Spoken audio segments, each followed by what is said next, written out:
mặc rượu phía nè nè kan holanga ti hian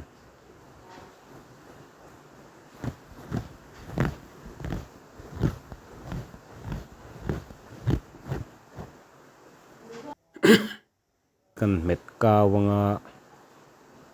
khu ron che chual mai khu le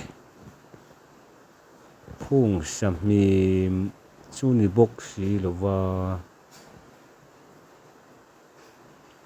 khu ron par zel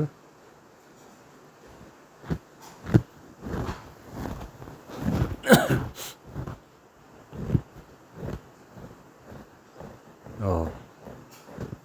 ron par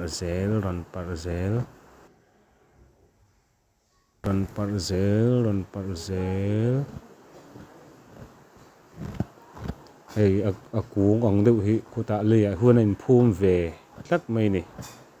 pa ni bok si lova phung sam mim ani chi bok si lova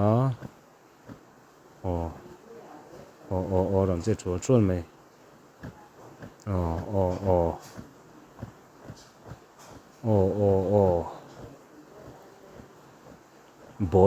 bol siam na pa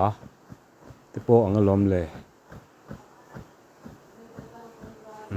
tian mum vek mai ni he ein jom vek mum hi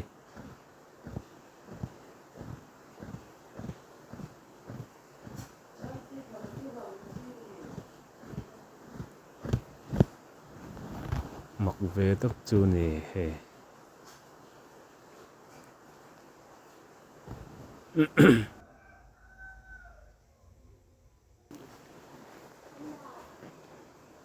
hei ti hian amum vek mai ni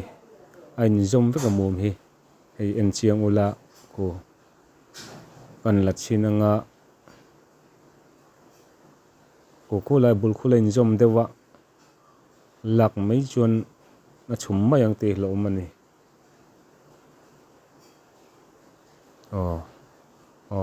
kan la chin don te ang le alak ve thei mai bol ang hle mai ko in vu ana ka ni enge sia kan umem le